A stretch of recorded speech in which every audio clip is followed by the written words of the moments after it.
मैदान छोड़ दिए। आईटी में, फार्मा में, अलग अलग जगह में हम लोग तरक्की कर रहे हैं, मगर क्रीड़ा मैदान छोड़कर बहुत गलती किया इस देश में युवा ने।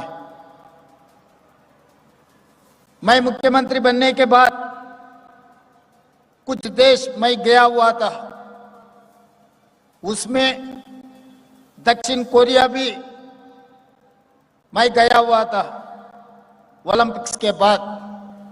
वहां पर मैं साउथ कोरियन स्पोर्ट्स यूनिवर्सिटी, वहां पर खिलाड़ियों को मिलने के लिए, स्टूडेंट्स को मिलने के लिए वहां पर मैं गया हुआ। वहां खिलाड़ियों को मिले थे, वहां के कोचेस ये दिखाया उस देश ने ओलंपिक्स में 30 के ऊपर गोल्ड मेडल्स लाए।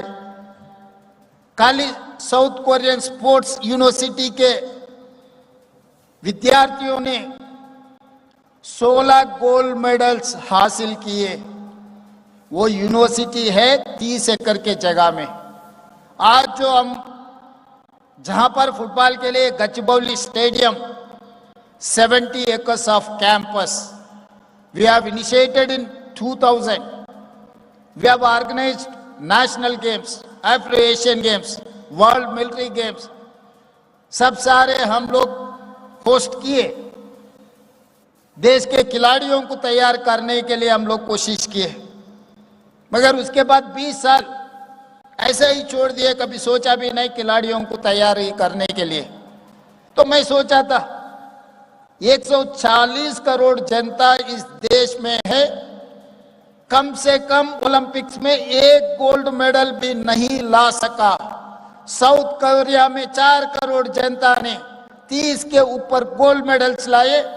एक यूनिवर्सिटी के स्टूडेंट 30 एकड़ की जगह में जो यूनिवर्सिटी चला रहा है, वहां पर 16 गोल्ड मेडल्स मिले। एक लड़की मुझे वेलकम करने के लिए कुछ बुके दिए, मैं नाम पूछा, बाद में मैं पूछा आप क्या करते हैं? सर मैं आर्चरी में 2 गोल्ड मेडल्स लाया ओलंपिक्स में बोल के कही थी वो लड़की ने। तो मैं आज इतने सारे खिलाड़ियों की, इस देश के युवताओं को मैं पूछना चाहता हूं, याद दिलाना चाहता हूं, एक लड़की साउथ कोरिया में ओलंपिक्स में 2 गोल्ड मेडल ला सकती है। इस देश में 140 करोड़ जनता ने कम से कम 1 गोल्ड मेडल नहीं लाए, तो आगे दुनिया के सामने हम सर उठा के कैसे बात कर सकता है? भारत के नाम कब रोशन कर सकता है हम लोग? आज हम लोग सोचना, आज हम लोग तैयारी करना, क्योंकि बार बार ये चर्चा आ रहा है, जब जब ओलंपिक्स, जब जब वर्ल्ड चैंपियनशिप होते जा रहा है, जब हार गए तो चर्चा हो रहा है, दूसरे दिन हम अलग रास्ते में चले जा रहा है। तो ये तरीका से हम लोग देश का नाम आगे नहीं ले जा सकता है।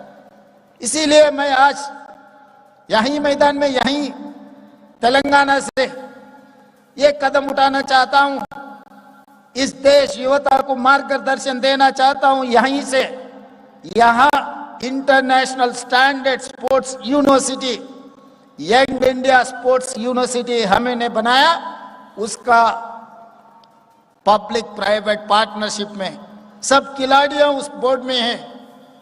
Volleyball Indian captain Arjuna awardee Ravikant Reddy is one of the board director, Pullela Gopichand is one of the director. Indian former football captain, board में director Kapil Dev also is a board of director. उसके आगे काव्या मारन, she is having cricket team. Sanjay Goenka, इतने सारे industrial vertical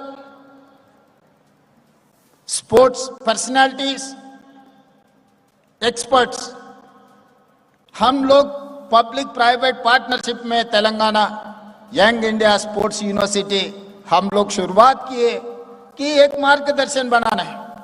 जो मैदान छोड़कर बच्चे लोग जो पब कल्चर में, ड्रग्स कल्चर में जो जा रहा है, वो बच्चों को दोबारा मैं मैदान में ले आना चाहता हूं।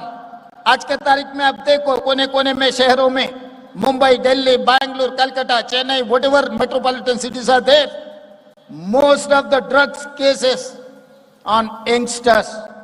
Work, highly qualified and educated. क्यों ऐसा हो रहा है? इस देश के